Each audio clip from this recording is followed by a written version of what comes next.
मैं आप सभी लोगों का स्वागत करता हूँ प्रतियोगिता फोरम के इस नए प्लेटफॉर्म पर, जहाँ हम सीखेंगे मध्य प्रदेश की विभिन्न प्रतियोगिता परीक्षाओं के बारे में और अध्ययन करेंगे मुख्य विषयों के बारे में। साथ ही साथ हमारा मुख्य फोकस होगा मध्य प्रदेश लोक सेवा आयोग की प्रारंभिक व मुख्य परीक्षाओं से संबंधित विषयों के बारे में। अपने चैनल पे ले रहे हैं जो पहला लेक्चर हम अपने चैनल पे ले रहे हैं वो मध्य प्रदेश की नदियों से संबंधित है। चूँकि ये विषय ऐसा है कि मध्य प्रदेश के भूगोल से संबंधित है और भारत के भूगोल का भी पार्ट आता है इसमें। तो हम मध्य प्रदेश की नदियों के बारे में हम आज चर्चा करते हैं और मुख्यतः मध्य प्रदेश की जो महत्वपूर्ण नदी है नर्मदा नदी। नर्मदा नदी की हम एक विस्तृत व्याख्या करने की कोशिश करेंगे यहाँ पर। नर्मदा नदी की सभ्यता जो है वो एशिया महाद्वीप के प्राचीनतम सभ्यताओं का केंद्र रही है। जैसा कि हम जानते हैं कि मध्य नर्मदा नदी जो है भारत की पांचवी सबसे बड़ी नदियों में शामिल है और ये मध्य प्रदेश की सबसे बड़ी नदी है। इसे मध्य प्रदेश की जीवन रेखा भी कहा जाता है। साथ ही साथ गुजरात राज्य से भी बहती है। गुजरात राज्य की जीवन रेखा भी कहा जाता है। इस नदी की यह विशेषता है कि यह हमारे गंगा नदी तंत्र व प्रायद्वीपीय नदी तंत्र दोनों का हिस्सा है। मतलब इसका जो अपवाह क्षेत्र है वो दोनों में सम्मिलित रूप से है। यदि हम इस नर्मदा नदी के उद्गम के बारे में बात करें तो नर्मदा नदी का उद्गम जो है वो अनूपपुर जिले में लगभग 1057 मीटर की ऊंचाई पर अमरकंटक की चोटी से होता है, जो कि मैकाल पर्वत श्रृंखला के अंतर्गत आता है। पूरी लंबाई उद्गम से लेकर अंत तक, जहाँ तक यह खंबात की खाड़ी में अरब सागर में गिरती है, वहाँ तक इसकी यदि हम पूरी लंबाई की बात करें तो ये लगभग 1312 किलोमीटर की अपनी यात्रा तय करती है, जिसमें इसका लगभग 90% भाग 89.9% भाग मध्य प्रदेश में आता है, जिसकी लंबाई है लगभग 1080 किलोमीटर 1079 किलोमीटर। साथ ही साथ यह मध्य प्रदेश व महाराष्ट्र और मध्य प्रदेश व गुजरात के साथ अपनी सीमा बनाते हुए भी आगे बढ़ती है। मध्य प्रदेश और महाराष्ट्र में ये 35 किलोमीटर की सीमा बनाती है, जो लगभग इसकी पूरी जर्नी का 2.7% होता है और मध्य प्रदेश व गुजरात के साथ ये लगभग 39 किलोमीटर की सीमा बनाती है, जो कुल मिलाकर जो गुजरात में अकेली बहती है 159 किलोमीटर, इसका टोटल मिला के 6.5 किलोमीटर्स का होता है। यदि हम इसके अपवाह तंत्र की बात करें तो इसका जो पैटर्न है जो वो वृक्षाभ प्रणाली का होता है।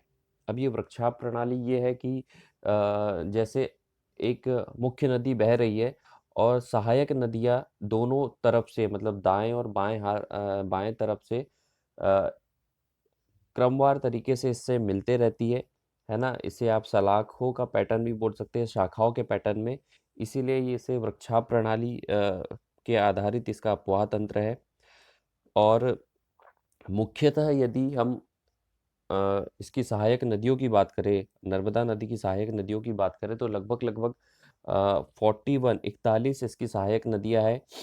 वैसे तो बहुत सारी सहायक नदियाँ होती हैं, लेकिन यहाँ पर लगभग मुख्यतः उन नदियों को सम्मिलित किया जाता है जिनका अपवाह तंत्र या जिनका एरिया, कैचमेंट एरिया जो है वो 500 किलोमीटर स्क्वायर किलोमीटर से ज़्यादा हो। तो ऐसी 41 नदियाँ इसमें सम्मिलित होती है, जिसमें अ, बाईं ओर से और दाईं ओर से बराबरी से इसमें सहायक नदियाँ शामिल होती है। इन 41 नदियों में मुख्यतः 39 नदियाँ तो अकेले मध्य प्रदेश में ही इसकी सहायक नदियाँ होती है और जो 2 नदियाँ हैं वो गुजरात में सहायक नदियाँ बनती है। चूँकि हम आप सभी जानते हैं कि मध्य प्रदेश को नदियों का मायका कहा जाता है। मतलब यहाँ पर बहुत सारी छोटी-बड़ी नदियाँ जो है मध्य प्रदेश की सीमाओं में या मध्य प्रदेश से निकल कर दूसरे पड़ोसी राज्यों में बहते हुए बड़ी नदियों में जाके मिलती है।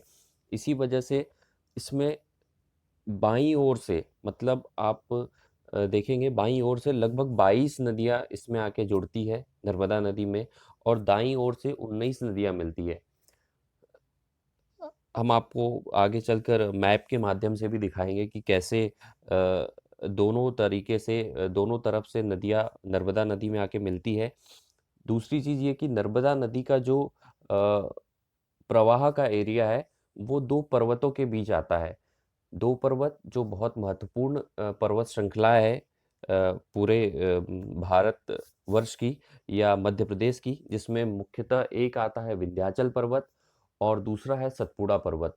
विंध्याचल पर्वत नर्मदा नदी के उत्तर में है, और सतपुड़ा पर्वत श्रेणी जो है वो नर्मदा नदी के दक्षिण में है। इन दोनों पर्वत श्रृंखलाओं के बीच में एक भ्रंश, एक ड्रिफ्ट वैली बनती है, जिससे होते हुए नर्मदा नदी आगे बढ़ती है।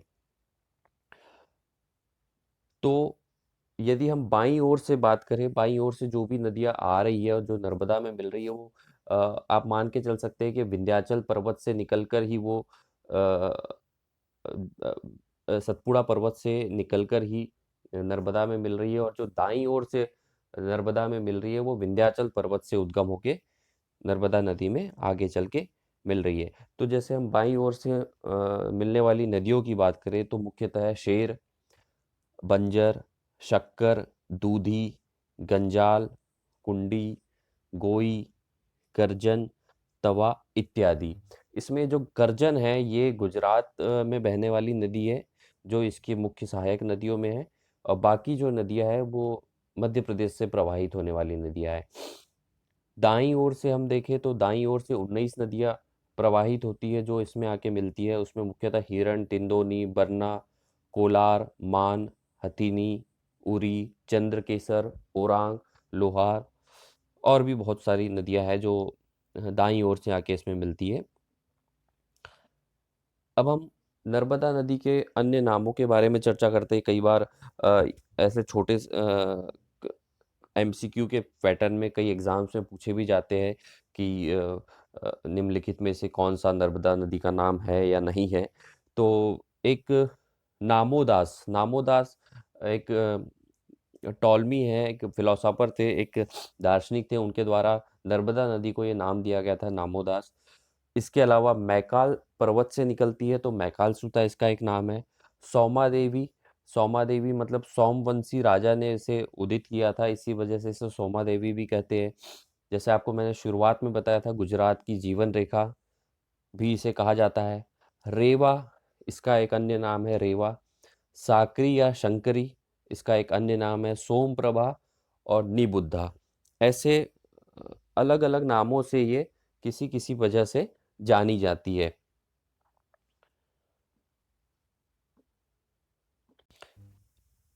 यहाँ एक एडिशनल इन्फॉर्मेशन आप ले सकते हैं, जैसे रेवा जो इसका नाम है, रेवा जनरली जब मैकाल पर्वत से नर्मदा नदी का उद्गम होता है, तो वहाँ पर वो काफ़ी तेज प्रवाह के साथ बहती है, क्योंकि ऊंचाई से निकलती है, तो उस जगह पे वो उछल कूद करते हुए नदी बहती है, अपने गंतव्य की तरफ बहती है। तो उसका शाब्दिक अर्थ है रेवा, मतलब उछल कूद करने वाली नदी, इसीलिए वहाँ पे उसका नाम रेवा पड़ा है। और बाद में जब ये मालवा के मैदानों में और मैदानी एरिया में आगे बढ़ती है, तब इसको इसको नर्मदा बोलते हैं। नर्मदा मतलब नर्म सी नदी जो आराम से मैदानों में बह रही है, आगे बढ़ रही है। बहुत सारे जलप्रपात बनाती है, ये अपने रास्तों में बहुत सारे जलप्रपात बनाती है, जिनके बारे में भी प्रतियोगिता परीक्षाओं में बहुत सवाल पूछे जाते हैं।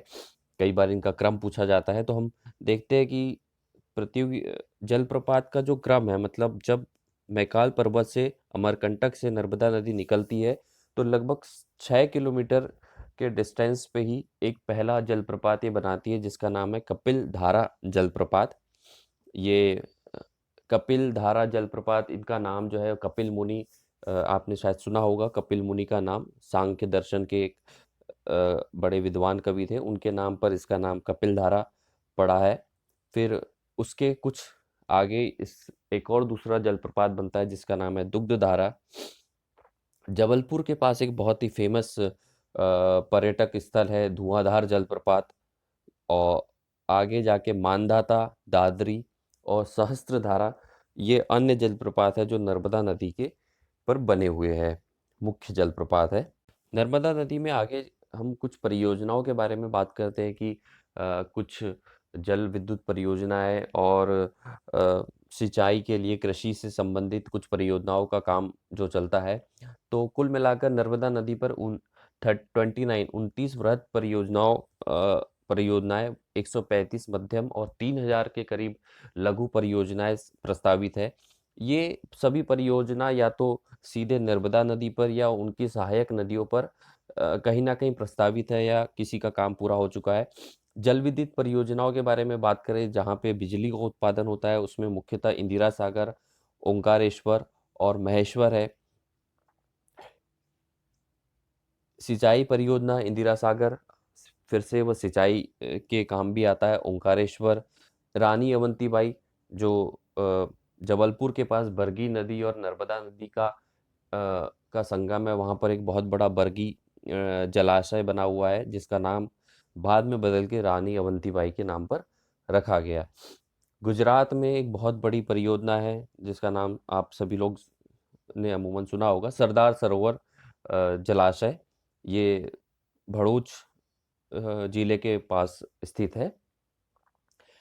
इंदिरा सागर परियोजना जो है वो खंडवा में है। कई बार परियोजनाओं से संबंधित जिले या उनका स्थल भी पूछा जाता है, तो ये आप ध्यान रखिएगा कि इंदिरा सागर परियोजना जो है खंडवा के पुनासा में स्थित है। नर्मदा नदी में जो परियोजना हो चुकी है, कुछ छोटी नदियों के ऊपर जो परियोजना हुई है जिसमें बारना, तवा, कोलार, सुकता, मटियारी, मान, जोबट ये परियोजनाओं के काम हो चुके हैं और ये परियोजनाएं सभी नर्मदा घाटी परियोजना का भाग है। अब हम कुछ मुख्य नदियों के बारे में चर्चा करते हैं जो नर्मदा की सहायक नदियां हैं, क्योंकि अ, ये एग्ज़ाम्स में पूछा जाता है कि पर्टिकुलर ये नदी किस जगह से निकलती है या किस ज़िले से निकलती है, तो इसके बारे में भी आपको थोड़ी जानकारी होनी चाहिए। पहली नदी है बुरहनेर नदी। ये बाएँ किनारे की सहायक नदी है, बाएँ किनारे की सहायक नदी है। इसका उद्गम जो है वो मंडला ज़िले के ग्वारा गाँव से मैकाल श्रेणी से होता है। मतलब मुख्यतः आपको याद रखना है कि बुरहनेर नदी मंडला ज़िले से निकलती है, ठीक है? दूसरी नदी है एक छोटी तवा। छोटी तवा भी बाईं ओर की सहायक नदी है और पश्चिमी निमाड़ जिले में काकोरा गांव से निकलती है। पश्चिमी निमाड़ मतलब खरगोन जिले से निकलती है, सतपुड़ा पर्वत से। तीसरी नदी है दूधी नदी। दूधी नदी छिंदवाड़ा जिले के छिंदी गांव में महादेव पहाड़ियों से निकलती है। फिर उसके बाद है गंजाल। गंजाल नदी बैतूल जिले की सतपुड़ा श्रृंखला में भीमपुर से निकलती है। एक बात याद आपको यहाँ याद रखना है कि मोरड नदी जो है वो गंजाल नदी की एक सहायक नदी। कई बार नदियों की सहायक नदी की सहायक नदी ऐसे भी सवाल पूछे जा सकते हैं। तो ये सब फैक्ट है जो आपको याद रखने पड़ेंगे। डायरेक्टली इनसे क्वेश्चंस आते हैं और ख़ासकर यदि हम प्रीलिम्स की बात करें, एमसीक्यू बेस्ड एग्ज़ाम्स की बात करें, वहाँ पर इनके आने की संभावना ज़्यादा रहती है। तो आई होप आपको चीज़ें समझ आ रही होंगी और एक-एक करके हम धीरे-धीरे आगे बढ़ रहे हैं। गंजाल नदी हमने देखा, गोई नदी भी पश्चिम निमाड़ जिले मतलब खरगोन से के किसी गाँव धावड़ी गाँव से आके इसमें मिलती है आगे चल के। एक है हिरण नदी जो है ये दाएँ किनारे की नदी है और इसकी सबसे ख़ासियत ये है कि यदि दाएँ किनारे से मिलने वाली नदियों के बारे में हम बात करें तो ये सबसे बड़ी नदी है। वैसे नर्मदा में मिलने वाली जो सबसे बड़ी सहायक नदी है उसका नाम है तवा नदी है। हम आगे उसकी चर्चा करेंगे। लेकिन दाएँ किनारे पे मिलने वाली सबसे बड़ी नदी जो है वो हिरण नदी है, जो मध्य प्रदेश के जबलपुर ज़िले से निकलती है और ये जबलपुर और दमोह ज़िले में बहती है। करजन नदी जैसे मैंने शुरुआत में आपको बताया था कि ये महा गुजरात से मिलने वाली सहायक नदी है। सूरत ज़िले से इसका उद्गम होता है और साथ में एक और नदी है जो गुजरात से निकलती है और नर्मदा में मिलती है, मुख्य नदी है सांग नदी। तो मतलब आप ध्यान रखेंगे, सांग और करजन ये 2 नदियाँ हैं जो गुजरात से निकलती है और गुजरात में ही नर्मदा नदी से मिलती है, उसकी सहायक नदियाँ कहलाती है। कोलार नदी, कोलार नदी का यदि आपने एमपीपीएससी के पुराने क्वेश्चन पेपर्स देखे होंगे तो आई थिंक 2021 या 21 के प्रीलिम्स में ये क्वेश्चन आया था कि कोलार नदी का उद्गम किस जिले से होता है। तो यही छोटे-छोटे फैक्ट हैं। सीहोर जिले में बिल्किसगंज गाँव से इसका कोलार नदी का उद्गम होता है, सीहोर जिले से निकलती है और सीहोर और रायसेन 2 जिलों में इसका विस्तार है। एक है कुंडी नदी का भी वही खरगोन पश्चिम निमाड़ से निकलती है ये। ओरसांग नदी, ओरसांग नदी झाबुआ जिले की विंध्य श्रृंखला से भाभरा गांव से निकलती। ओरसांग नदी ये लगभग हिरण नदी के बराबर है, जो दाएं से मिलती थी उसके बराबर है। फिर है शेर नदी, शेर नदी सिवनी जिले के में पाटन से निकलती है, मतलब सिवनी जिले से निकलती है। उप बेसिन नरसिंहपुर, सिवनी, छिंदवाड़ा है, मतलब इन जिलों से होकर ये नदी बहती है और आगे जाके नर्मदा में मिल जाती है।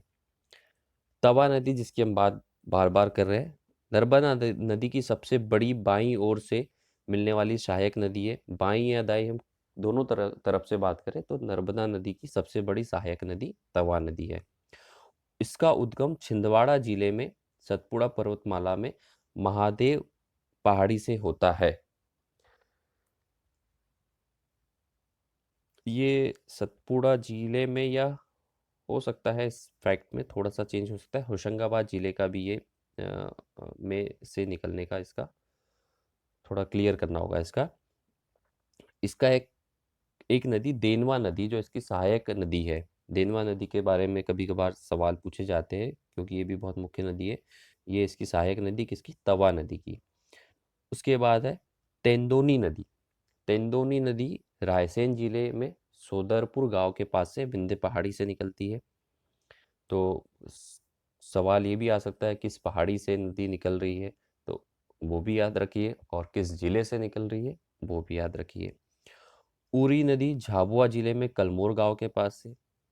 करम नदी, करम नदी के बारे में एक ये है कि पिछले 2 साल पहले 2022 में यहाँ पर एक बना हुआ बांध टूट गया था, तो ये थोड़ी समय चर्चा में थी। ये धार जिले में स्थित है और मान नदी जो है वो धार जिले से निकलती है, नर्मदा नदी की सहायक नदी है।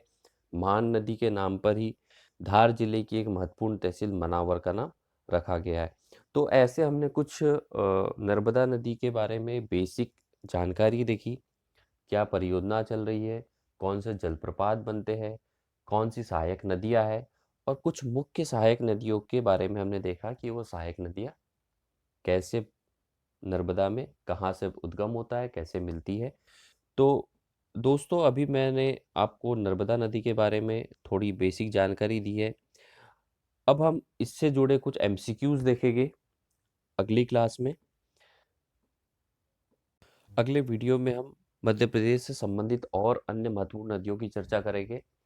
उनसे जुड़े मल्टीपल चॉइस क्वेश्चंस मतलब लघु उत्तरीय प्रश्न जो है वो हम सॉल्व करने की कोशिश करेंगे।